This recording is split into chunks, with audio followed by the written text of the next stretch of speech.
The universe does not announce its monsters. They arrive without warning, without mercy, without the diplomatic overtures that more civilized species might extend before making their intentions known. The Borg do not negotiate. They do not introduce themselves. They simply arrive, and in their arrival, they remake whatever world they touch into something unrecognizable. But on the night of September 28, 1998, in the dying city of Raccoon City, Pennsylvania, the monsters were already there. They had been there for weeks. And they were hungry in ways that even the Borg could not fully comprehend. If you want to see more crossover stories that crashed the galaxy's most terrifying civilizations into each other, hit that subscribe button and drop your wildest crossover idea in the comments below. Live long and prosper, now let's get into it. Raccoon City was already dead. The official population had been 100,000 souls. Now the streets belonged to something else entirely. Shambling, groaning, relentless things that had once been neighbors, police officers, children. The T-virus, engineered in the underground laboratories of the Umbrella Corporation, had done what no conventional weapon could. It had unmade human civilization one body at a time, rewriting biology into something ancient and ravenous. The Raccoon City Police Department had fallen. The STRS Alpha and Bravo teams had been decimated. The government had thrown a quarantine cordon around the city and was quietly preparing something far more permanent. Jill Valentine crouched behind an overturned police cruiser on Raccoon City's main boulevard, her Beretta trained on the intersection ahead. 3 weeks of survival had stripped everything unnecessary from her: sentiment, hesitation, the comfortable illusions that the world made sense. What remained was pure, cold competence. Beside her, Leon S. Kennedy. A rookie cop who had arrived for his first day on the job and found the apocalypse instead, pressed. Not randomly, but in careful, overlapping grids. Scanning. Cataloging. The Borg did not rush. They were eternal and they knew it. Whatever was below them would still be there when they were ready. In the cube's central chamber, the Borg Queen processed the incoming data with the dispassionate efficiency of a being who had assimilated 10,000 civilizations and found most of them disappointing. The bioelectric readings from below were anomalous. The collective consciousness her scouts had detected from across the dimensional rift was not a true hive mind, not in any configuration the collective recognized. But it shared qualities. A unified biological imperative. Mass behavioral coordination. Aggressive assimilation of host organisms into a singular behavioral framework.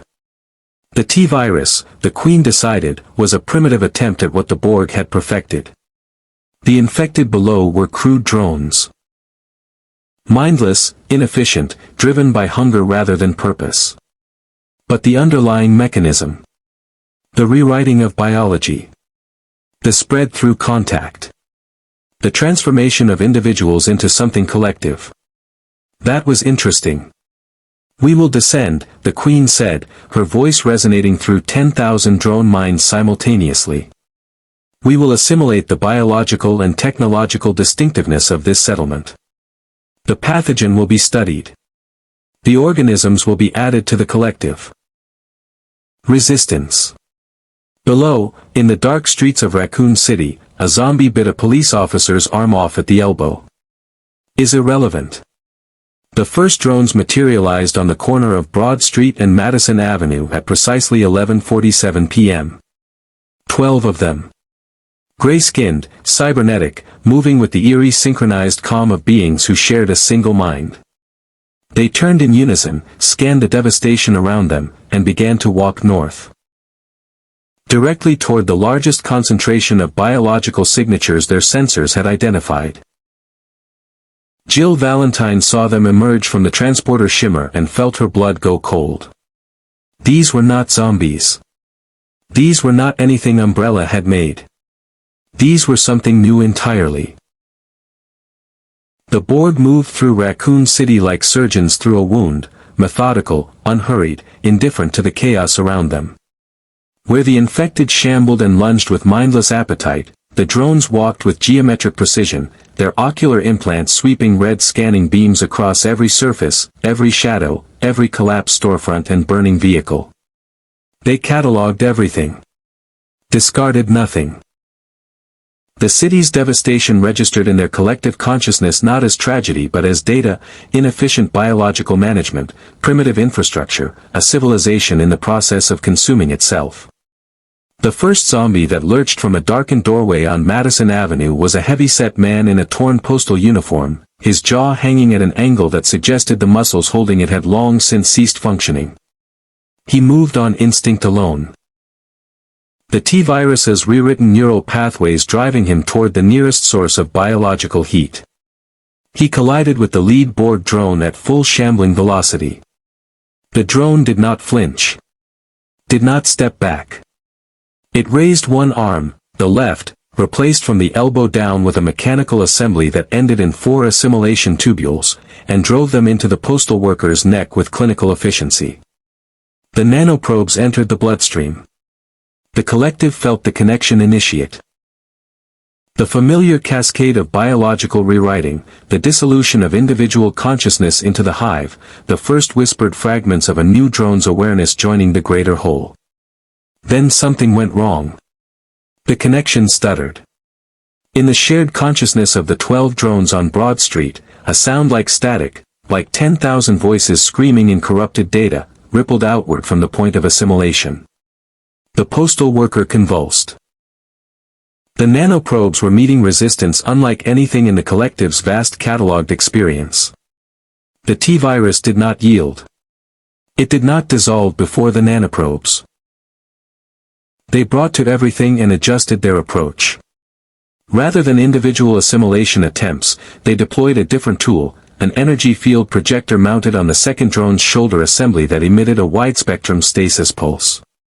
17 infected dropped immediately, neural activity suppressed below ambulatory threshold. The remaining 13 continued forward and the drones met them with mechanical precision, restraining each one, administering modified nanoprobe injections directly to the brainstem rather than the bloodstream, bypassing the T-virus's strongest concentration points. The results were marginally better. 2 of the 13 achieved partial integration, enough for the collective to extract biological data before the T-virus corrupted the link. 11 failed entirely. But the data from those 2 partial connections was enough to give the Queen what she needed to begin building a picture of the pathogen's structure. What she found was remarkable. The T-virus was not sophisticated by Borg standards.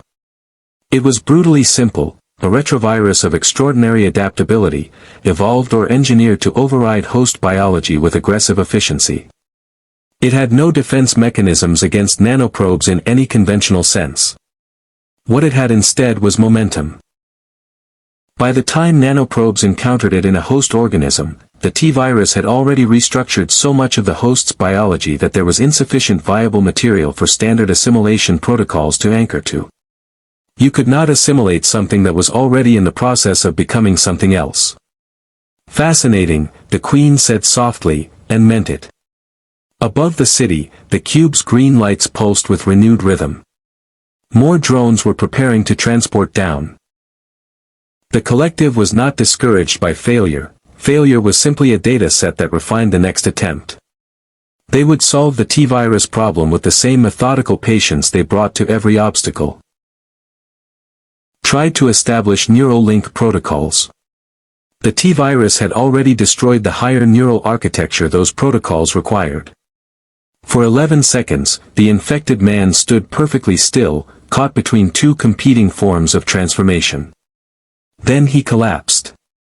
The drone that had administered the assimilation tubules stood motionless for 3 full seconds, an eternity in Borg terms, as the collective processed the failed integration. The Queen, 300 meters above in the cube, received the data and felt something she rarely permitted herself to feel. Uncertainty. Analyze, she commanded through the hive link. Determine pathogen composition. Adapt assimilation protocols. Jill Valentine had watched all of this from the shadow of a collapsed awning 40 meters away. Leon pressed silently beside her. She had seen a lot in the past 3 weeks. She had seen people she trusted die in ways that still visited her in the brief moments she allowed herself to sleep. She had seen Umbrella's monsters, the hunters, the lickers, the thing in the sewers she refused to think about by name. She had developed a functional taxonomy of horror that allowed her to assess threats and respond rather than freeze. These things broke her taxonomy entirely. They tried to infect one of the zombies, Leon whispered. It didn't work. I noticed. What does that mean? Jill watched the drones resume their northward movement, leaving the collapsed postal worker behind, neither zombie nor drone now, simply dead in a way that felt final. It means they're learning, she said. And they're going to try again. She was correct. 3 blocks north, the Borg encountered a larger concentration of infected. Perhaps 30 zombies drawn by the subsonic vibration of the cube overhead, massing in the intersection outside the Raccoon City Police Department's eastern precinct. The drones did not break formation. They processed the incoming horde with the same dispassionate efficiency. What the Borg Queen did not yet know, what none of the 12 drones on Broad Street had transmitted back before their local links degraded, was what happened to the 2 partially integrated hosts after the connection severed. They got back up. They were not zombies anymore. They were not drones. They were something in between. Cybernetic implants grafted to T-virus rewritten biology, moving with slightly more coordination than standard infected, drawn not just toward biological heat but toward the electromagnetic signatures of active Borg technology. Toward the drones themselves. In the Raccoon City Police Department's evidence lockup, behind 3 inches of reinforced steel, Chris Redfield heard the new sounds filtering through the building's shattered windows and pressed his ear to the door. The moaning he knew. The dragging footsteps he knew. The rhythmic mechanical clicking underneath it all was new. And the green light threading through the gap at the bottom of the door was unlike anything the burning city had produced before. He checked his shotgun. For shells. Whatever was out there, for shells was probably not enough. Chris Redfield had survived things that should have killed him. The Spencer Mansion. The Arkley Mountains. The slow, nauseating realization that the organization he worked for had been complicit in engineering the end of human civilization one laboratory accident at a time. He had survived all of it through a combination of combat training, physical conditioning, and a stubborn refusal to accept that any situation was truly unwinnable. He was not a man given to philosophical crisis. He assessed. He acted. He moved forward. But crouching in the evidence lockup of the Raccoon City Police Department, listening to mechanical clicking blend with undead groaning in the corridor outside, he found himself doing something he almost never did. He waited. The green light under the door pulsed 3 times and then moved on, tracking east down the corridor toward the building's main atrium.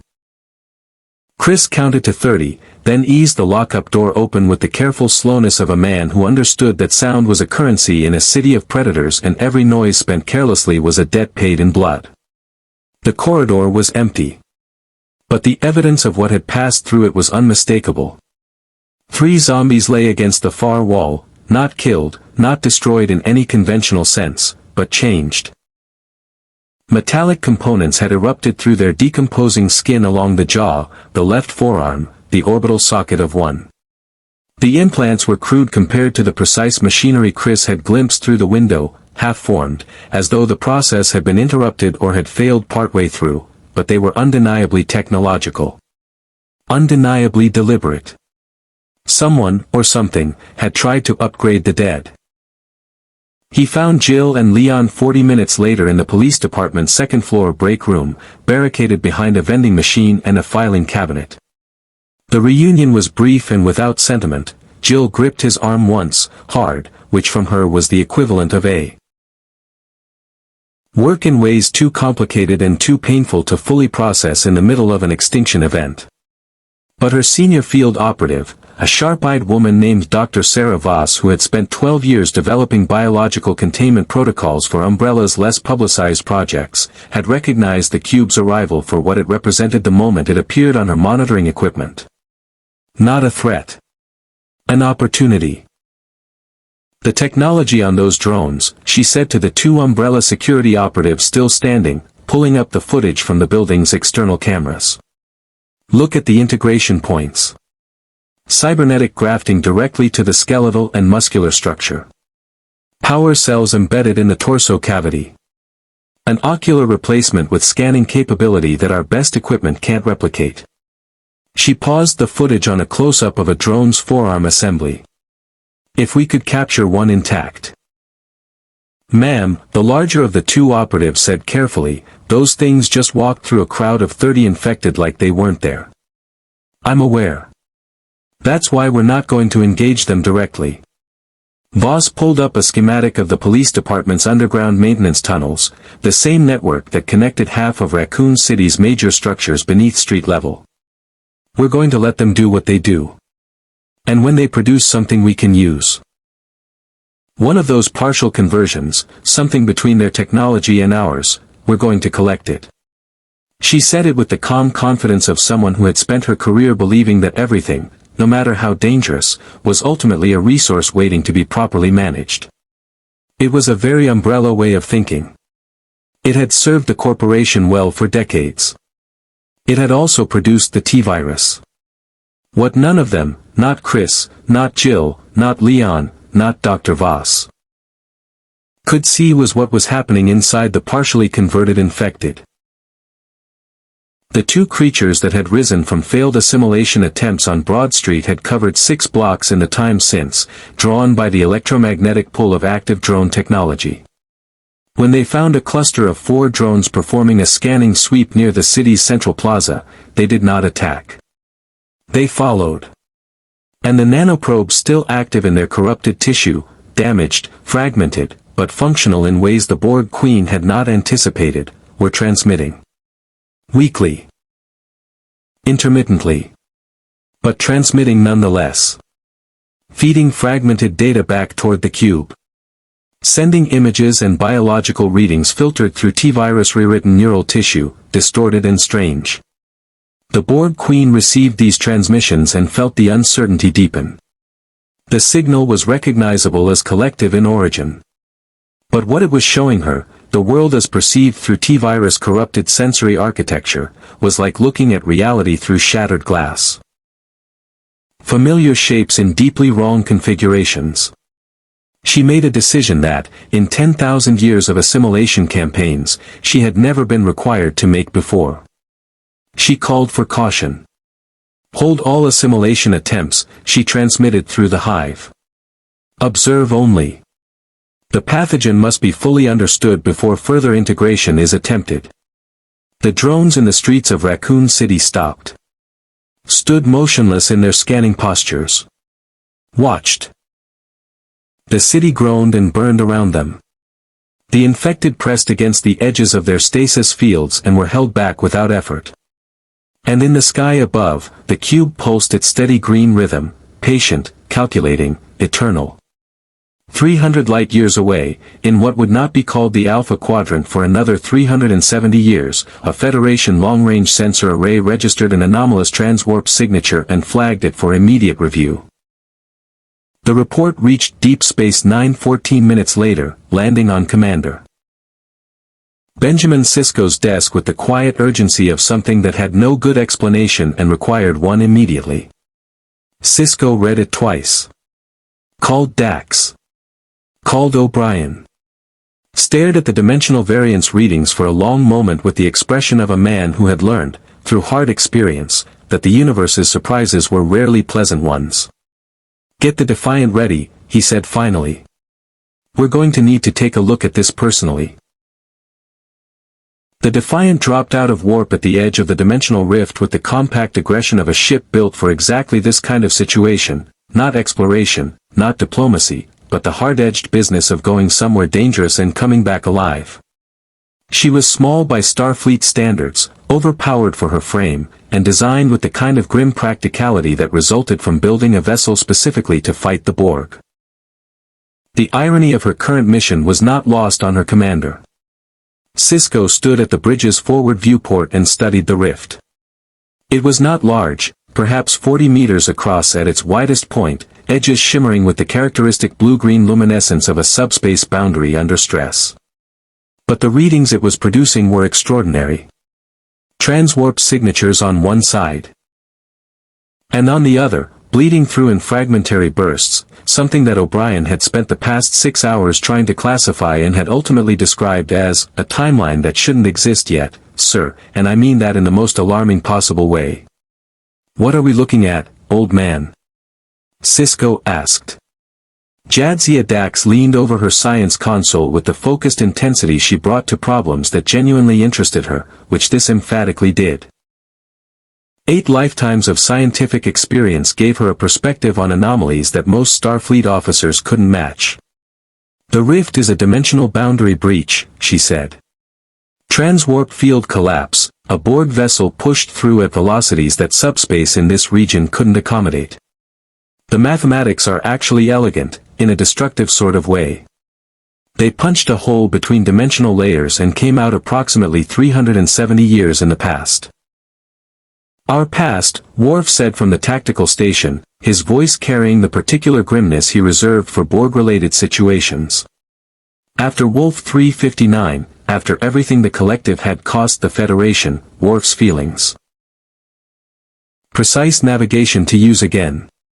They emerged in low Earth orbit on the night side of the planet, 1998 stretched below them in the darkness, city lights scattered across the continents like fallen stars, achingly familiar and profoundly wrong in the way that all temporal displacement felt wrong. The planet was the same. Everything else was different. Cloak engaged, Worf reported. We are undetected. Let's keep it that way, Sisko said. What have we got? What they had, as Dax assembled the sensor picture over the next 3 minutes, was a situation that defied easy categorization. A Borg scout cube in stationary position above a mid-sized North American city. The city itself registering biosigns consistent with a massive outbreak of an aggressive retroviral pathogen, the same pathogen the Borg were apparently attempting and failing to assimilate. Military units at a perimeter approximately 8 kilometers from the city center. And inside the cordon, scattered among the infected and the Borg drones, a small number of uninfected human biosigns moving with the purposeful patterns of people who were still fighting, still thinking, still alive by choice rather than accident. Those survivors, Kira said, studying her console. They're organized. Moving tactically. Former military or law enforcement, based on their movement patterns, Dax agreed. Benjamin, they've been in there for weeks. Whatever that pathogen is, they've developed effective counter-strategies against it. Sisko filed that information carefully. Survivors who had spent weeks navigating a biological catastrophe while retaining their tactical acumen were survivors worth making contact with. They would know the ground. They would know the infected's behavior patterns. They would know, perhaps most importantly, what the Borg had encountered when they arrived. What's the pathogen doing to the Borg? Sisko asked. Dax's expression shifted, the particular quality of shift that meant the answer was. About the Borg were uncomplicated and absolute. They are in the 20th century. Earth's 20th century, Dax confirmed. 1998, based on the chronometric readings. And Benjamin, the biosigns coming through the rift are not just Borg. She pulled up the sensor data on the main view screen. There's a massive outbreak of an unclassified biological agent. Hundreds of thousands of affected organisms within a 3-kilometer radius. And the Borg are in the middle of it. The bridge was quiet for a moment as everyone processed the implications simultaneously. A Borg cube, O'Brien said from engineering, stuck in 1998, trying to assimilate a biological outbreak we've never seen before. With Earth's timeline at stake, Kira added from her station, her voice carrying the edge it always carried when the situation was serious and the options were limited. If the Borg assimilate whatever that pathogen is and bring it back through the rift. They won't, Sisko said. He said it with the flat certainty of a man making a decision rather than expressing an opinion. We're going through. O'Brien, can you get us through that rift without tearing the Defiant apart? O'Brien studied his console with the expression of a man doing mathematics he didn't entirely like the results of. The rift is stable enough. Borg transwarp fields leave clean entry points, it's one of the few considerate things they do. I can get us through. Getting back might require some creative engineering on the other side. When has it not, Sisko said. Take us in. The Defiant crossed the dimensional boundary at 1/4 impulse, her deflector array modulated to match the rift's subspace frequency. The transition lasted 4 seconds and felt, according to everyone on the bridge who later filed reports, like the universe briefly forgot they existed and then remembered them somewhere else. The rift collapsed to a stable thread behind them, still passable, but narrowed to a width that would require. To maximum stun and the particular focused calm of people who had survived the Dominion War's opening moves and understood that composure was a tactical asset. Sisko looked at his team, Dax with her tricorder already open and scanning, Worf with his hand on his phaser with the quiet readiness of a man born for exactly this, Kira with the hard-edged practicality of someone who had fought an occupation since childhood. Standard rules, Sisko said. We observe the Prime Directive where possible. We protect the timeline above everything else. And we do not, under any circumstances, allow the Borg to leave this city with that pathogen in their databanks. He stepped onto the transporter pad. Energize. They materialized in the shadow of a collapsed parking structure on the western edge of Raccoon City's downtown core, the transporter shimmer fading just quickly enough that the 3 zombies shambling past the structure's ground floor entrance didn't register the arrival. Sisko pressed his back against a concrete pillar and waited while Dax's tricorder swept the immediate area in silent mode, the device's normal chirping suppressed, every unnecessary system minimized. Sound was survival here. That much was immediately obvious. The city was loud in the way that dying things were loud, not with the productive noise of human activity but with its terrible absence, replaced by fire and groaning and the distant mechanical clicking that Dax's tricorder identified as active Borg drone movement approximately 2 blocks northeast. The air tasted of smoke and something chemical underneath it, sharp and biological in a way that made Kira's eyes water. Pathogen is airborne in degraded form, Dax said quietly, reading her tricorder. Not infectious at current atmospheric concentration, the initial outbreak must have been far more potent. Our immune system should handle ambient exposure without issue, but I wouldn't recommend extended contact with infected organisms without precautions. Noted, Sisko said. What's the nearest concentration of uninfected survivors? 2 of them. Approximately 140 meters north-northeast, second floor of a structure that reads as a municipal building. Dax paused. They're moving. Coming this way, actually, carefully, tactically. They've likely detected our transporter signature.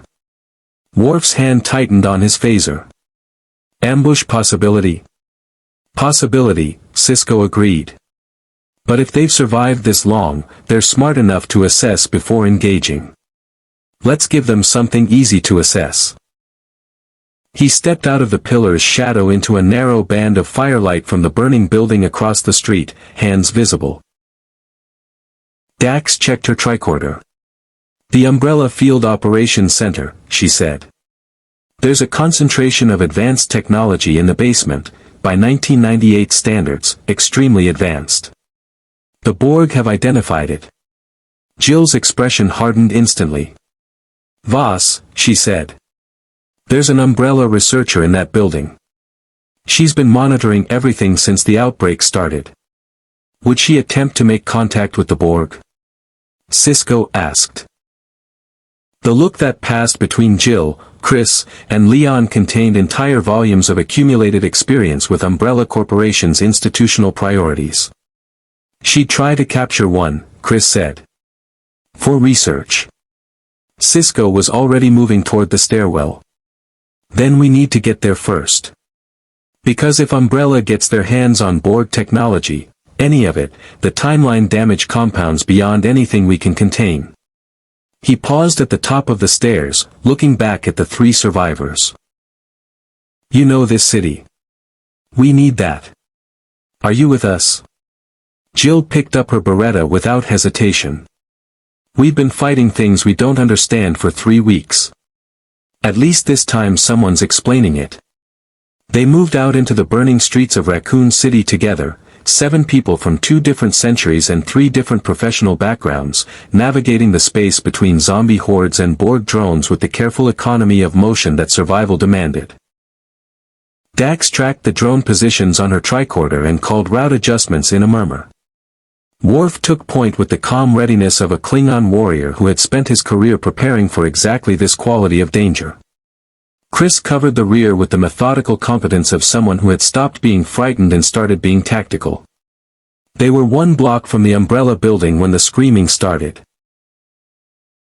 Posture deliberately non-threatening, the universal body language of someone who wanted to talk rather than fight. 30 seconds of silence. Then a voice from above and to the left, female, controlled, carrying the particular authority of someone accustomed to being obeyed in crisis situations. Those aren't military uniforms. And that's not any equipment I've seen before. Step into the light where I can see all of you. They complied. All 4 of them moving into the firelight with the careful deliberateness of people who understood that trust in catastrophic situations was a currency that had to be earned rather than assumed.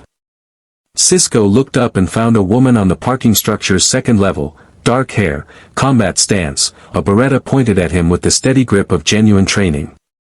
Beside her, a younger man with a police-issue shotgun and the wide, exhausted eyes of someone who had learned too much too fast. Federation Starfleet, Cisco said. He kept his voice low and level. We're not here to threaten you. We're here because of what came down from the sky tonight. A long pause. The woman didn't lower her weapon. Starfleet, she said flatly. As in, space. As in space, Cisco confirmed. I understand how that sounds. It sounds insane, the younger man said. Leon, the woman said quietly. A warning, or perhaps just an acknowledgement. She studied Cisco for another 5 seconds, then lowered the Beretta with the decisive motion of someone who had made a calculated risk and accepted its consequences. Jill Valentine, STRS Alpha Team. The rookie is Leon Kennedy. Come up. Quietly. The 2nd floor of the parking structure had been converted into a functional survival post.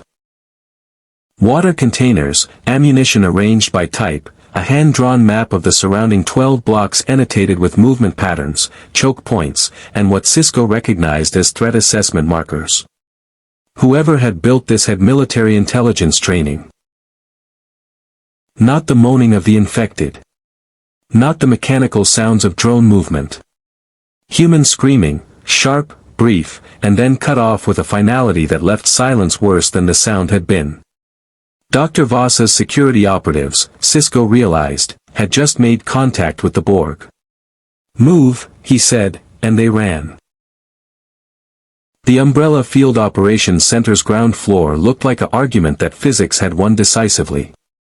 2 security operatives were down in the lobby, not dead in any way the T-virus could claim credit for, but stunned into unconsciousness by Borg neural disruptors, their weapons melted into slag by directed energy that had made the distinction between the gun and the threat it represented irrelevant. 3 drones stood over them with the patient indifference of beings who had subdued 10,000 species and found the process unremarkable. Cisco's team came through the Eastern Service entrance 30 seconds after the screaming stopped, moving fast and low through a maintenance corridor that Chris knew from 3 weeks of navigating the city's infrastructure. The Borg hadn't found this entrance yet. Their scanning patterns were focused on the building's technological signatures, working inward from the most concentrated energy sources rather than sweeping the perimeter comprehensively. It was, Dax noted quietly, a slight inefficiency in their methodology. The first one she'd observed. Phasers on maximum stun, Cisco said. Worf, can we drop them before they adapt? First volley, Worf said with certainty. Perhaps the second. After that the shields will compensate. First volley is all we need. Dax, the researcher, where is she? Basement level. 2 floors down. She's still moving. She went deeper when the drones entered, not toward the exits. Dax's tricorder swept the building's layout. There's a secondary laboratory space below the main operations center. Significant energy signature, equipment running at full capacity. She's still working, Kira said, with an expression that mixed disbelief and reluctant professional admiration. The Borg just walked into her building and she went downstairs to keep working. Umbrella trains a particular kind of researcher, Jill said flatly, and left it at that. They hit the lobby from 2 directions. Equipment and come with us right now. I'm in the middle of something. The Borg are 2 floors above you. I know. She turned back to her workstation with the focused calm of someone who had decided that whatever she was doing was more important than the immediate threat. I've been monitoring their assimilation attempts since they arrived. The interaction between their nanoprobes and the T-virus is producing data that Umbrella has been theorizing about for years. The possibility of technology-biology hybrid replication systems that don't require a host's conscious consent. She paused, apparently aware of how that sounded. The science is genuinely remarkable. The science, Leon said from the doorway, with the controlled anger of someone who had spent 3 weeks watching what Umbrella's science did to human beings, is what killed this city. Voss didn't answer that. She saved her data to a portable drive with practiced efficiency, pocketed it, and finally stood. The partially converted infected, she said to Dax, apparently identifying the most scientifically literate person in the room by some researcher's instinct. You've analyzed them? Briefly, Dax said. Nanoprobe activity persisting in T-virus rewritten tissue. Transmitting corrupted data to the cube. Not just corrupted, Voss said. I've been running a parallel analysis from down here. The data those hybrids are transmitting, it's not random degradation. The T-virus is rewriting the nanoprobe transmission protocols the same way it rewrites host DNA. It's not corrupting the signal. It's reprogramming it. She looked at the group with the expression of someone delivering news they understood to be significant. The Borg Queen isn't receiving a distorted picture of Raccoon City. She's receiving instructions. The room went very quiet. Instructions, Cisco said carefully. From what? From the T-virus, Voss said. Or rather, from whatever Umbrella encoded into the T-virus's base replication. Simultaneously, Cisco, Worf, and Kira through the main corridor while Chris, Jill, and Leon came through a stairwell exit that deposited them behind the drone cluster. The coordination was instinctive rather than rehearsed, the product of people who understood tactical geometry reading the same space and reaching the same conclusions independently. 6 weapons discharged in a window of approximately 1 second. 3 drones dropped. The 4th, which none of them had seen, positioned in the building's shadow behind the reception desk, raised its assimilation tubules and transmitted an immediate alert to the cube before Worf's second shot took it down. They know we're here, Dax said. They knew the moment we fired, Cisco said. Move. The basement stairwell was dark, emergency lighting casting everything in deep red that turned the sterile corporate architecture of the Umbrella Operations Center into something that felt considerably more honest about the organization's actual nature. The sounds from above were changing, more drones transporting in, their footsteps carrying the synchronized weight of a response that was being organized rather than improvised. Dar. Sarah Voss looked up from her workstation when they came through the laboratory door, and her expression cycled through surprise, assessment, and calculation in approximately 2 seconds. She was younger than Cisco had expected, mid-30s, sharp-featured, with the particular composure of someone who processed the world primarily as a series of problems to be solved. The laboratory around her was extraordinary by any standard. Biological containment units, genetic sequencing equipment, and 3 separate monitoring stations all running simultaneously, feeding data streams that she had apparently been managing alone since her team was neutralized upstairs. "You're not military," she said, looking at the Starfleet uniforms. "No," Sisko said. "We're the people telling you to step away from that." "The tunnels," Chris said immediately, moving to the laboratory's far wall and pulling aside an equipment rack to reveal a maintenance hatch. "Underground maintenance network runs under the whole city. I used it to get to the police department. It connects to the water treatment plant on the north side, outside the main infected concentration zone." "How far?" Sisko asked. 20 minutes if we move fast and stay quiet." Sisko looked at the hatch, then at Dax, then at the stairwell door behind which 12 Borg drones were waiting with the patience of beings for whom time was an abstraction. He made the calculation that commanders made, the one that balanced what was ideal against what was possible and found the narrow path between them. "Move," he said. "All of us. Now." They went into the dark beneath Raccoon City, the sounds of the Borg above them and the infected around them and something older and stranger threading through both, written in viral code that no one had yet fully learned to read. The maintenance tunnels beneath Raccoon City were a different kind of horror from the streets above. Where the surface offered open sight lines and the cold comfort of knowing what was coming from which direction, the tunnels compressed everything: sound, threat, the psychological weight of enclosed spaces full of darkness and things that moved in it. The infrastructure was old, pre-war construction reinforced piecemeal over decades, and it smelled of standing water and the particular chemical undertone that Dax's tricorder identified as T-virus contamination at low atmospheric concentration. Not dangerous at current levels. Not comfortable either. Chris led from the front, his knowledge of the tunnel network translated into confident navigation that the others followed without question. Leon covered the rear. Between them the group moved in the disciplined silence of people who understood that noise in enclosed spaces was an invitation rather than a warning. Worf stayed close to Sisko, which was less about protection and more about the fact that Worf processed threat environments by positioning himself where he could respond to the most variables simultaneously. His hand never left his phaser.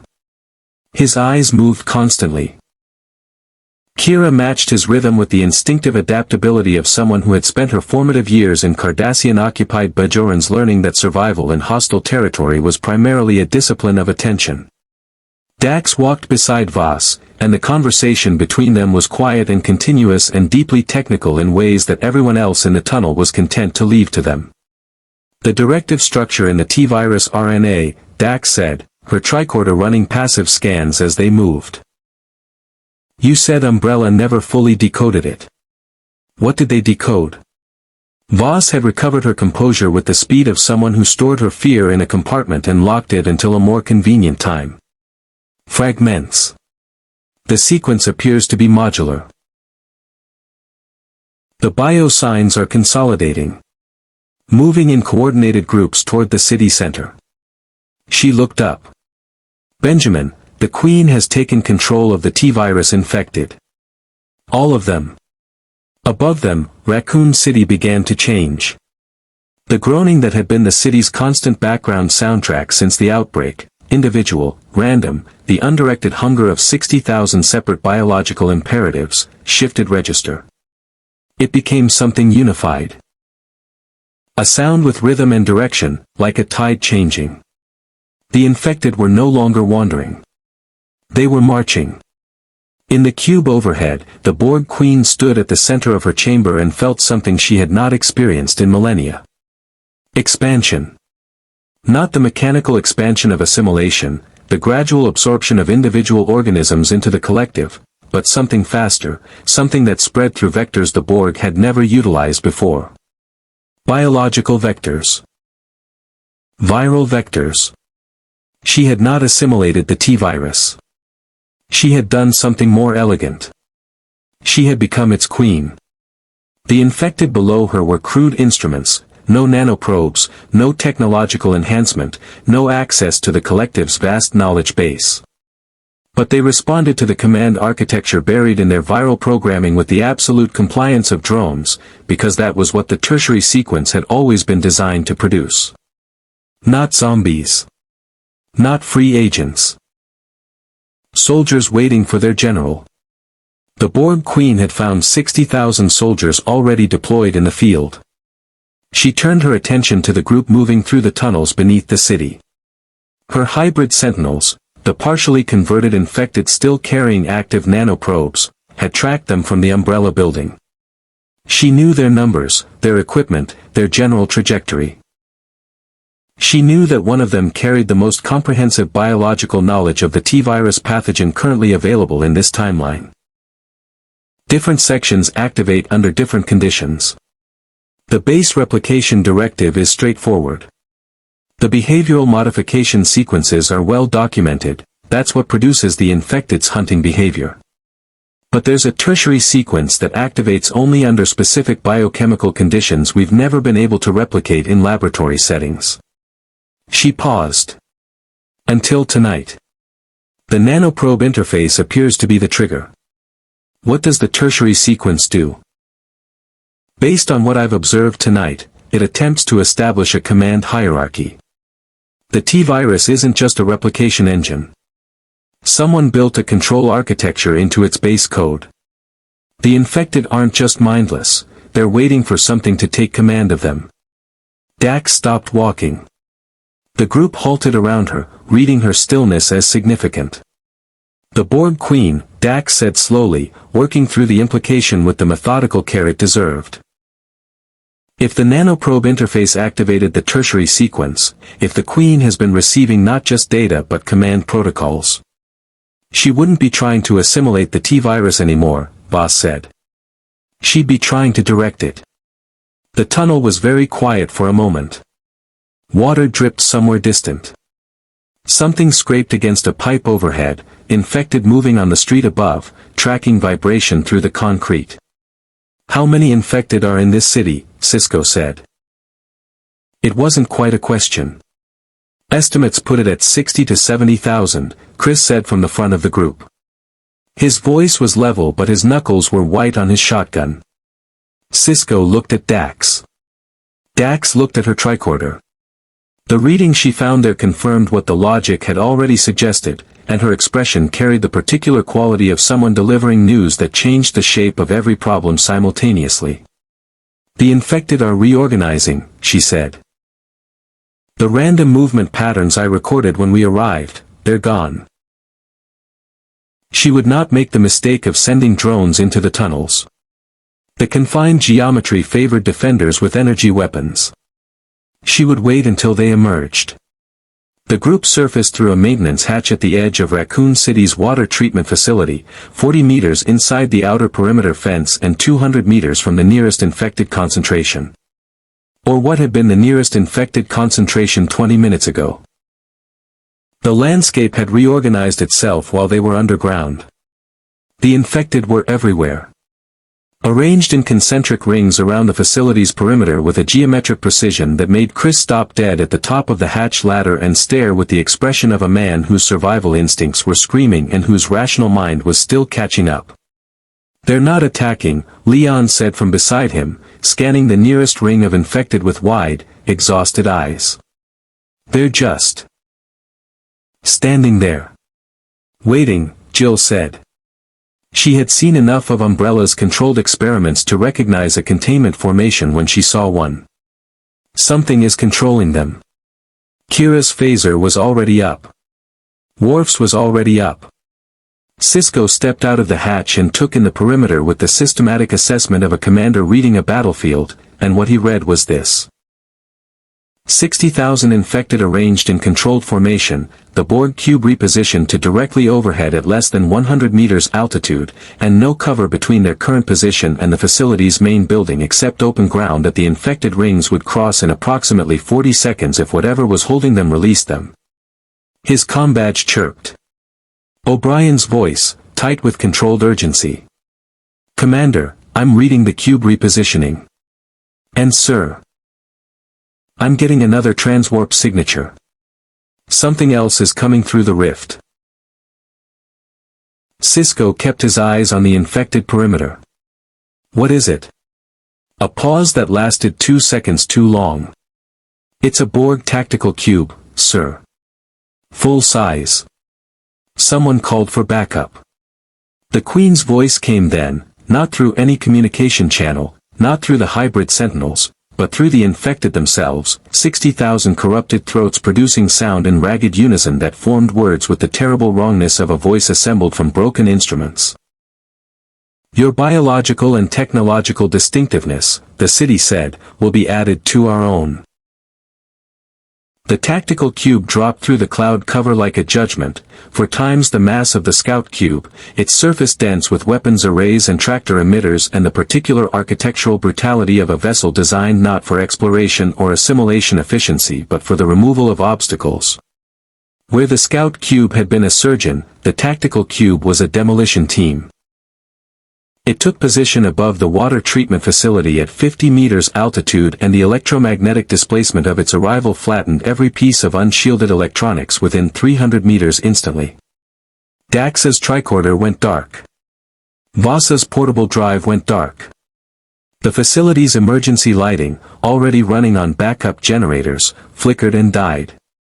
O'Brien, Sisko said into his combadge. Static. The tactical cube's field was interfering with subspace communication at close range. He looked at Worf. Worf looked at the cube. The expression on Worf's face was the one he reserved for situations that had moved beyond tactical assessment into something more fundamental, the recognition that the variables had multiplied past the point where planning could fully contain them. Options, Sisko said. The infected perimeter is holding position, Kira said, scanning the nearest ring with eyes rather than instruments now. The Queen is keeping them back. She wants us alive, specifically Voss. Which gives us a window, Chris said immediately. He was already studying the facility's layout with the focused practicality of a man who had survived 3 weeks in a dead city by converting every environment into a defensive position. The main processing building. Reinforced concrete, 3 floors, the upper level has line of sight to the cube's lower surface. If we can get up there. Phasers won't penetrate a tactical cube's hull, Worf said. No, Chris said. But Umbrella stored biological containment materials in this facility. Secondary storage, sublevel 1, I found it 2 weeks ago when I was mapping the tunnel network. High-concentration T-virus samples. Aerosolized delivery systems. He paused, letting the implication land. The Borg can't assimilate the T-virus. We established that. But those hybrid drones she sent down, the ones the virus corrupted, they're still linked to the collective. If we release concentrated T-virus payload directly into the cube's ventilation intakes, you'd infect the cube itself, Dax said. She had been listening with the expression of a scientist hearing a solution that was elegant and terrible in equal measure. The internal atmosphere would carry the pathogen through every section. Every drone aboard would be exposed simultaneously. It won't kill them, Voss said.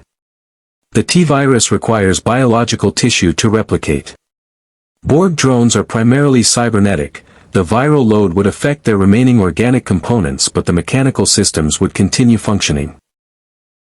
It wouldn't need to kill them, Dax said slowly. It would need to corrupt their link to the collective long enough to sever the Queen's control of the infected. If the cube's internal network becomes contaminated, if the nanoprobe communication channels start carrying T-virus encoded signals instead of collective data, the infected stop following orders, Jill finished. She understood the chain of logic with the speed of someone who had spent weeks learning exactly how the T-virus propagated and what interrupted its various processes. They go back to random behavior. The formation breaks. And the tactical cube, Worf said, with the expression of someone who had found the part of the plan that cost something, will respond to the biological attack by targeting the source. This facility. Us. Silence. The cube hummed overhead with the subsonic patience of something eternal and indifferent. The infected stood in their rings, 60,000 figures in the darkness, held by a will that was not their own. How long would we need, Sisko asked Dax, to get back to the rift and through it before the tactical cube could target the Defiant? O'Brien would need approximately 4 minutes to widen the rift enough for safe passage under fire, Dax said. The tactical cube can achieve targeting lock in under 90 seconds. So we need a distraction, Leon said. He said it with the flat acceptance of someone who had been calculating personal risk against collective survival for 3 weeks and had developed a functional piece with the mathematics. Something that keeps the cube occupied while you get to the rift. Leon, Jill began. The RPD had an emergency broadcast system, Leon said. Still functional, I tested it 4 days ago. If we trigger every alarm in the Eastern District simultaneously, redirect all available generator power through the broadcast antenna, he looked at Dax. Would that produce an electromagnetic signature large enough to register as a weapons system powering up? Dax considered it for precisely 2 seconds. At sufficient power output, yes. A broad-spectrum electromagnetic burst of that magnitude would read as a directed energy weapon on Borg sensors. They'd prioritize it as a threat.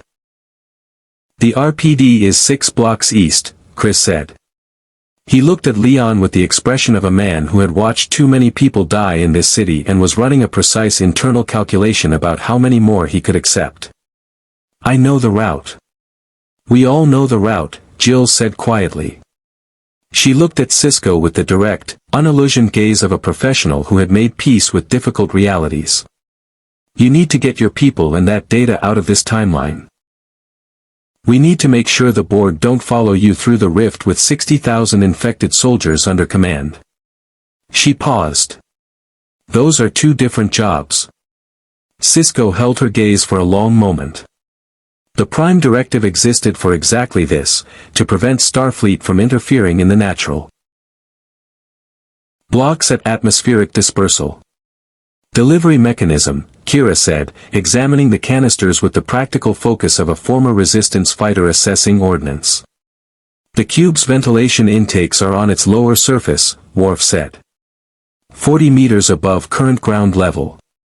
A standard Starfleet phaser on wide beam, set to force pulse rather than energy discharge, could propel an aerosolized canister through an intake vent at sufficient velocity.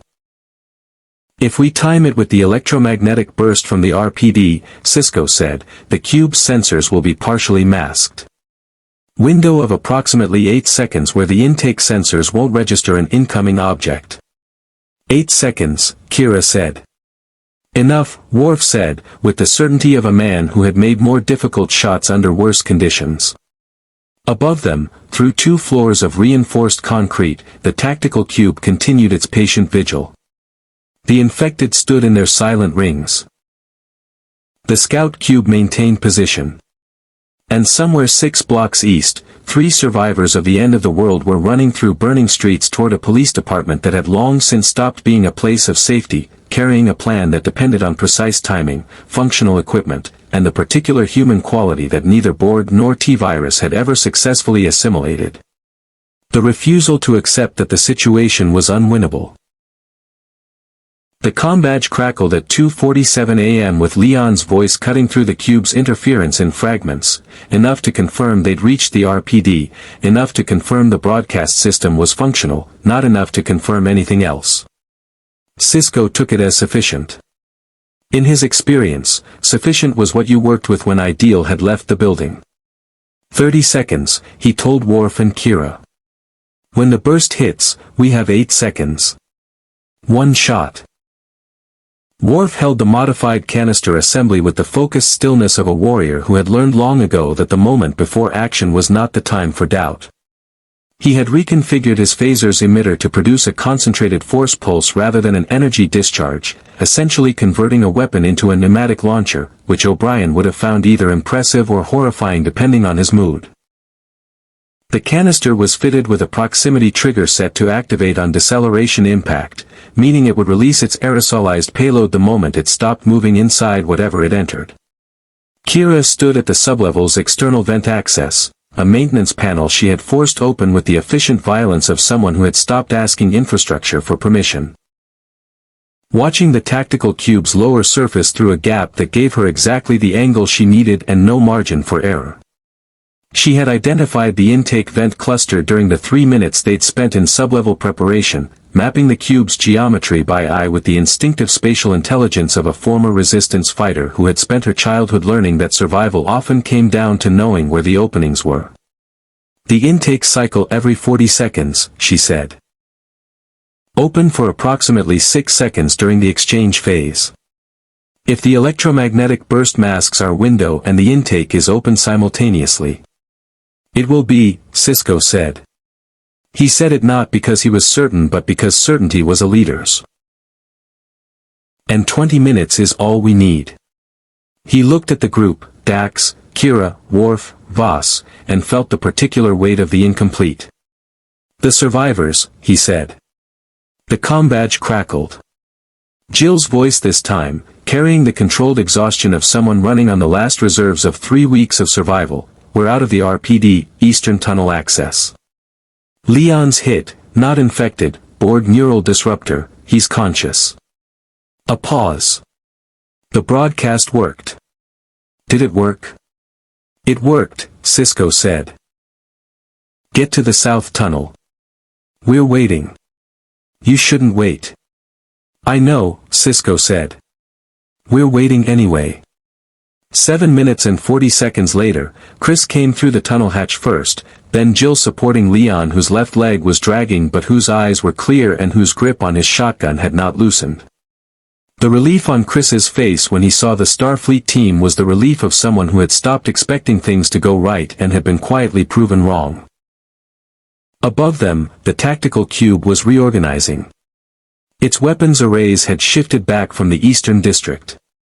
Its sensor sweeps were tightening, focusing, the collective's adaptive intelligence working through the viral interference toward the compensations that would eventually restore full function. The window was closing. The rift, Sisko said. Now. All of us.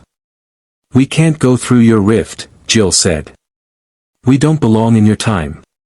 No, Sisko agreed. But I'm not leaving you here with a wounded man and a tactical cube that's going to finish adapting in approximately 12 minutes. He looked at her with the expression he used when the Prime Directive and basic human decency were pointing in opposite directions and he had already decided which one he was following. We get you to the perimeter.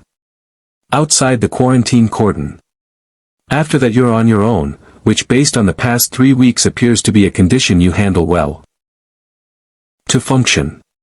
As the cube's internal network degraded under viral load, the signal carrying her directives to the infected weakened. 60,000 figures standing in geometric formation around the water treatment facility began to lose the thread of instruction that had been holding them in place. The rings dissolved. The infected reverted, not to randomness immediately, but to the fragmented, directionless hunger that was their natural state without external coordination. The geometric precision collapsed into individual vectors, each infected following its own blind biological imperative rather than the Queen's strategic will. Within 90 seconds of the canister's detonation, Raccoon City's infected were once again simply zombies, terrible, relentless, but uncoordinated. Sisko was already moving before the rings finished dissolving, Worf and Kira flanking him as they crossed the facility's open ground toward the south tunnel entrance. The infected nearest them registered their movement and turned, but turned individually, without the coordinated response the Queen's control had produced, and individually they were a problem that phasers on wide beam could manage. Dax and Voss were at the tunnel entrance. Dax's tricorder had recovered partial function as the tactical cube's electromagnetic field destabilized under viral load, enough to read the path to the extraction point, enough to confirm the rift was still holding. The Defiant? Sisko asked. O'Brien is holding position, Dax said. I'm getting intermittent contact. The cube's field is degraded enough, he'll have seen the change in the cube's energy signature. He'll know to be ready. The Queen, Kira said, watching the cube overhead. Its green lights were flickering, not failing, not dying, but disrupted in the rhythmic pulse that had been their constant since arrival. She'll adapt. Borg always adapt. She'll adapt to the T-virus eventually, Sisko agreed. But not in the next 20 minutes. Hip tool, and this was a moment that required it. The comm badge burst open. Leon's voice, cleaner now, closer to the broadcast antenna, the signal cutting through with the particular clarity of a system designed to reach people in emergencies, broadcasting now. The eastern district of Raccoon City lit up. Every alarm system the RPD's emergency broadcast network could reach triggered simultaneously. Car alarms, building alarms, industrial warning sirens from the manufacturing district, the civil defense klaxons that the city had installed during the Cold War and never removed because bureaucracies rarely removed things that weren't actively causing problems. The electromagnetic burst that rode the broadcast antenna's output into the night air registered on Borg sensors as a directed energy weapon powering to full charge. The tactical cube rotated. 45 degrees east, weapons arrays activating, targeting systems redirecting with the decisive speed of a vessel designed to eliminate threats before they fully materialized. Its sensor coverage of the water treatment facility dropped to secondary priority for exactly the window that Dax had calculated. 8 seconds. Now, Sisko said. Worf fired. The force pulse caught the canister assembly and drove it upward through the maintenance vent access with a velocity that carried it 40 meters in approximately 1 second, a gray cylinder tumbling end over end through cold air toward the tactical cube's lower surface intake cluster, which was cycling open in its 40-second exchange phase with the indifferent regularity of a system that had never needed to consider the possibility of someone exploiting it. The canister entered the intake at the 2-second mark. Decelerated against the intake's interior baffle at the 3-second mark. The proximity trigger activated. The aerosolized T-virus concentrate released into the tactical cube's internal atmospheric circulation system in a dispersal cloud that the cube's. The comm badge crackled one final time. O'Brien's voice, tight and urgent, "Commander, the rift is destabilizing. Whatever you're going to do, you need to do it in the next 10 minutes or we lose our window home entirely." Sisko looked at the cube. Looked at his team. Looked at 3 survivors of an apocalypse who had fought 2 kinds of monsters simultaneously and were still standing. "Then let's not waste them," he said. They moved through Raccoon City's underground for the last time with the particular urgency of people who understood exactly how many minutes they had and what spending them carelessly would cost. O'Brien's 10-minute window compressed every decision into its essential components: route, pace, threat response, stripping away everything that wasn't directly load-bearing for survival. Chris navigated from memory, calling turns in quiet bursts, his knowledge of the tunnel network now so internalized that he moved through it the way people moved through familiar rooms in the dark. Leon's leg held. The Borg neural disruptor had affected motor function rather than structural integrity. The leg worked, imperfectly, with the dragging gait of something temporarily confused about its purpose. Jill stayed close without hovering, which was the precise calibration of someone who understood the difference between support and impediment. He kept up. That was what mattered. Dax ran passive tricorder sweeps as they moved, the device's partial recovery giving her enough data to track the tactical cube's adaptation progress overhead. The T-virus interference in the collective's internal network was degrading. Not because the virus was losing, but because Borg adaptive processes were extraordinary and given sufficient time they compensated for everything. Nanoprobe protocols were being rewritten section by section, isolating the contaminated areas, routing around the viral load the way the collective routed around any damage, by redistributing function across unaffected nodes rather than attempting to repair the compromised ones. 7 minutes, she said quietly. At current adaptation rate, the Queen recovers command of the infected in 7 minutes. "We'll be out in 5, Sisko said. They emerged from the tunnel network at a maintenance access point 200 meters inside the military quarantine perimeter, close enough to the cordon that the sound of helicopter rotors. She nodded once. Turned. The three of them moved along the perimeter fence toward the gap that Chris had identified, a section where the military cordon had a 12-meter blind spot between floodlight coverage areas, navigable by people who knew exactly where to look. Within 2 minutes they were through and moving away from Raccoon City in the darkness, three figures diminishing into the landscape with the quiet purposefulness of people who were very good at surviving. The comm badge crackled. "O'Brien, Commander, Rift is at minimum stable width. If we're going, it has to be now." "We're going," Cisco said. The transporter beam took them from the perimeter fence's shadow, for Starfleet officers and one Umbrella researcher with a portable drive containing everything and nothing simultaneously, and deposited them in the Defiance transporter room with the clean efficiency of technology that worked exactly as designed. O'Brien was already at the helm when Cisco reached the bridge, the Defiant moving toward the Rift at full impulse before the turbolift doors had fully opened. The Rift accepted them with the same 4-second discontinuity as the transit in, the brief, absolute wrongness of crossing a boundary that existence had not designed for crossing. And then they were through, the Rift collapsing behind them to a thread too narrow for anything to follow, the 24th century reassembling itself around the Defiance hull with the reliable solidity of a home that had been waiting. Cisco stood at the viewport and watched the Rift close. Behind it, in a timeline 370 years removed, Raccoon City was burning. The Borg were adapting. 60,000 infected were waiting for a command that would not come because the Queen's control architecture had been disrupted and the window for recovering it was closing with each passing minute. Within 48 hours, the United States government would make a decision that would end the outbreak in the city. "We know," Chris said. He said it with the flat acceptance of someone who had already calculated this and made peace with it. "We've known for days." "The data Voss is carrying," Jill said, looking at the Umbrella researcher with an expression that contained several unresolved arguments compressed into a single look. "What happens to it?" Voss met the look without flinching. "It goes to Umbrella's European division," she said. "That was always the plan." "No," Cisco said.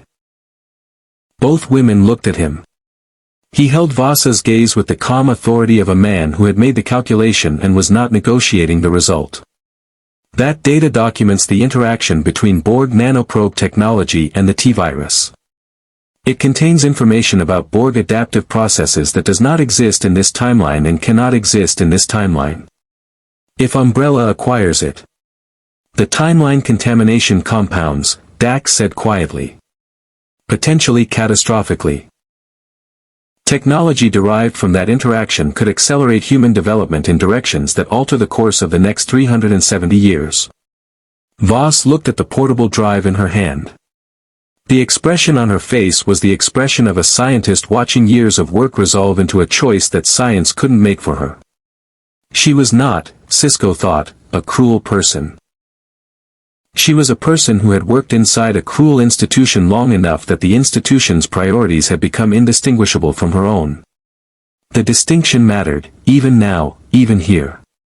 "The T-virus interaction data," she said finally. "The Borg nanoprobe sequences. You're right, those go with you." She opened the drive's transfer port and handed it to Dax, who interfaced it with her tricorder and began the extraction with practiced efficiency. "The rest. The baseline T-virus research, the behavioral modification sequences, the containment protocols, that's mine." "That's Umbrella's," Jill said. "But I've been in this city for 3 weeks watching what the T-virus does to people. What Umbrella let it do to people." A pause. "The containment protocols are going to the European division. Not the weaponization research. There's a difference." Whether that difference was sufficient was a question the burning city declined to answer. Dax completed the extraction in 90 seconds and wiped the Borg-related sequences from Voss's drive with the thoroughness that the situation required. What remained was Voss's alone, the product of her career, her expertise, her choices. Cisco watched the process with the expression of a commander who had made the best available decision and accepted that best available was not the same as good. "Go," he said to the 3 survivors. "All of you. Get through the perimeter and keep moving. Chris extended his hand. Cisco shook it. The gesture of two people who had operated as professionals in an impossible situation and recognized the quality in each other without requiring more context than that. Leon nodded from beside Jill, his leg dragging but his eyes clear and his posture carrying the particular straightness of someone who had decided that whatever came next, they were facing it upright. Jill looked at Cisco for a long moment. Your rules, she said. The prime directive, non-interference, all of it. A pause. Do they ever make it easier? Knowing what's coming and not being able to change it. Cisco considered the question with the seriousness it deserved. No, he said. They make it possible. That's different. Simultaneously, and the official record would describe an industrial accident and a gas explosion and a containment failure, and the truth would be classified and buried and eventually, partially, incompletely forgotten. The tactical cube, its internal network partially compromised, its mission unresolved, would eventually withdraw through its own dimensional mechanics. Carrying in its databanks a fragmented record of something it had encountered that it could not assimilate, could not fully understand, and could not entirely dismiss. A biological system that had fought the collective to something approaching a draw. The Queen would file it under ongoing research priorities and move on, because the collective always moved on. What she would not file, because she did not know it, was what the T-virus had left behind in the cube's deepest memory architecture. Not a weapon, not a backdoor, not anything so deliberate. Just a trace. A viral ghost in the nanoprobe network, dormant, waiting for conditions that might never come. A reminder that some things, once encountered, were never entirely gone. Cisco turned from the viewport. Set course for Deep Space Nine, he said. Warp 7. Aye, Commander, O'Brien said. The Defiant jumped to warp and the stars stretched and Raccoon City fell away behind them into history, into the past, into the long dark where things that had happened waited with the patient permanence of events that could not be undone, only survived, only carried forward, only learned from, if the people who had been there were honest enough and brave enough and stubborn enough to insist that what they had seen was real. Some of them were. In the end, the Borg did not conquer Raccoon City. They did not assimilate its dead or weaponize its pathogen or add its biological distinctiveness to their own in any of the ways the Queen had calculated when the Scout Cube first descended through the cloud cover with the cold certainty of a civilization that had never encountered a problem it could not solve by being inevitable. The T-virus was not a civilization. It did not negotiate, did not yield, did not recognize the collective's authority over biological processes. It simply did what it had always done, replicated, adapted, persisted, and in doing so, it became the first thing in the Borg's vast catalogued experience to make the Queen consider the possibility that some forms of life were genuinely beyond assimilation's reach. Cisco returned to Deep Space Nine with data that was immediately classified at the highest levels, a report that raised questions Starfleet intelligence would spend years trying to answer, and the knowledge that somewhere in the past, 3 people were walking away from the end of their world with the stubborn vitality of survivors who had not yet finished deciding what survival was for. The T-virus trace in the tactical cube's memory architecture remained dormant, for now. Whether it would stay that way was a question the future had not yet answered. Some questions never get answered. They just get carried forward, waiting. Live long and prosper. More stories await.